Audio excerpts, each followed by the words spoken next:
नमस्कार। चलिए आज बात करते हैं भारत की एक बहुत ही पुरानी और गहरी दार्शनिक परंपरा की, जैन धर्म की।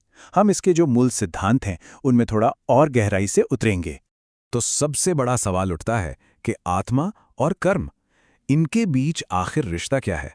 जैन दर्शन ना इसके लिए एक पूरा डिटेल्ड नक्शा देता है। तो चलिए इसी सवाल के साथ आगे बढ़ते हैं और देखते हैं कि जैन फिलॉसफी में एग्जिस्टेंस को, मतलब अस्तित्व को, कैसे समझा जाता है। ठीक है, तो सबसे पहले सेक्शन में हम बात करेंगे जैन धर्म की बिल्कुल कोर कॉन्सेप्ट्स की, अस्तित्व की जो बुनियादी बातें हैं उन पर। तो देखिए, जैन धर्म के हिसाब से जीवन का असली लक्ष्य क्या है? वो है मुक्ति। मतलब जो हमारी शाश्वत आत्मा है, जो कभी खत्म नहीं होती, उसे इस नश्वर शरीर से, जो एक दिन नष्ट हो जाएगा, आजाद कराना। ये दोनों, आत्मा और शरीर, बिल्कुल अलग अलग चीजें मानी गई हैं। अच्छा, अब ये जो कर्म का पूरा साइकिल है ना, ये बड़ा इंटरेस्टिंग है। देखिए होता क्या है। सबसे पहले है आश्रव, मतलब कर्म आपकी आत्मा की तरफ बहकर आते हैं। फिर होता है बंधन, जब वो कर्म आत्मा से आकर चिपक जाते हैं। अब इससे बचना कैसे है? उसके लिए है संवर, जिससे आप नए कर्मों को आने से रोकते हैं। और फिर आता है निर्जरा, जिससे जो पुराने कर्म चिपके हुए हैं उन्हें धीरे धीरे खत्म किया जाता है। और बस यही है मुक्ति तक पहुंचने का रास्ता। और सोचिए, जब कोई आत्मा इस कर्म के बंधन से पूरी तरह मुक्त हो जाती है, तब क्या होता है? तब वो एक ऐसी स्टेट में पहुंचती है जिसे कहते हैं अनंत चतुष्टय। ये आत्मा की सबसे शुद्ध, सबसे ऊंची अवस्था है। तो ये अनंत चतुष्टय है क्या? इसमें 4 अनंत गुण मिलते हैं। पहला, अनंत ज्ञान, मतलब एवरीथिंग, आपको सब पता है। दूसरा, अनंत दर्शन, मतलब हर चीज को उसके ट्रू फॉर्म में देख पाना, फील कर पाना। तीसरा है अनंत वीर्य, यानी इन्फिनिट पावर। और चौथा, अनंत सुख, मतलब ऐसा आनंद जो कभी खत्म नहीं होता। असल में यही तो है मुक्ति का असली नाम। चलिए अब अपने दूसरे सेक्शन पर आते हैं। यहां हम ये देखेंगे कि आखिर इस मुक्ति को पाने का रास्ता क्या है, इसका एथिकल और फिलोसॉफिकल फ्रेमवर्क क्या है। जैन फिलॉसफी का एक बहुत ही कमाल का कॉन्सेप्ट है श्यादवाद। इसे आप थियरी ऑफ रिलेटिव ट्रूथ भी कह सकते हैं। इसका मतलब यह है कि कोई भी सच अपने आप में एब्सोल्यूट नहीं होता। हर सच किसी ना किसी कंडीशन, सर्कमस्टांस या व्यू पॉइंट पे डिपेंड करता है। मतलब एक ही नजरिए से आप पूरी सच्चाई कभी नहीं देख सकते। है ना इंटरेस्टिंग? तो अब सवाल है कि इस रास्ते पर चलें कैसे।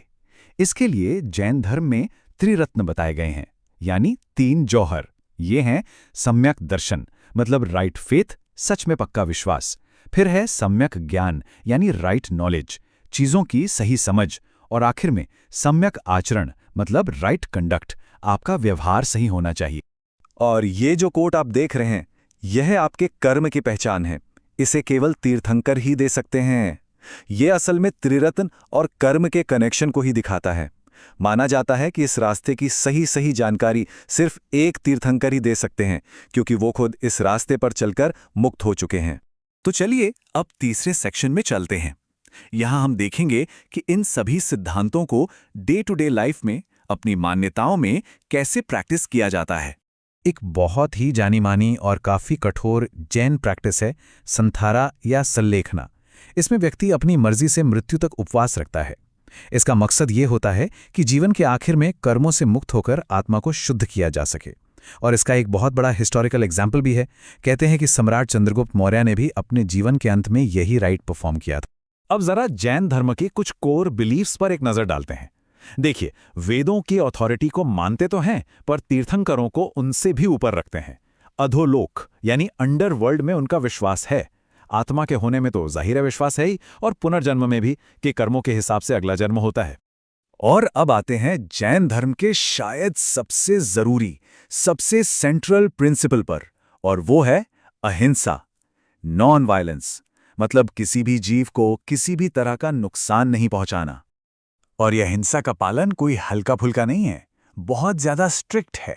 इतना स्ट्रिक्ट कि एग्रीकल्चर यानी खेतीबाड़ी भी मना है, क्योंकि जमीन में जो छोटे छोटे जीव होते हैं उन्हें नुकसान पहुंच सकता है। और युद्ध या साम्राज्यवाद, ये तो हिंसा से जुड़े हैं, तो ये तो बिल्कुल ही फॉरबिडन है। एक बात और, जब हम अहिंसा की बात करते हैं तो जैन धर्म और बौद्ध धर्म में थोड़ा फर्क है। जैन धर्म में अहिंसा का पालन एक्सट्रीमली स्ट्रिक्ट है, एब्सोल्यूट है, जबकि बौद्ध धर्म में यह रास्ता थोड़ा मॉडरेट है। जैनिज्म में किसी भी हाल में हिंसा की कोई गुंजाइश नहीं है। चलिए अब हम अपने आखिरी सेक्शन में आ गए हैं। यहां हम जैन धर्म के हिस्टोरिकल डेवलपमेंट को देखेंगे कि ये समय के साथ कैसे इवॉल्व हुआ। तो हिस्ट्री में 2 बड़ी जैन काउंसिल्स हुई हैं, मतलब सभाएं।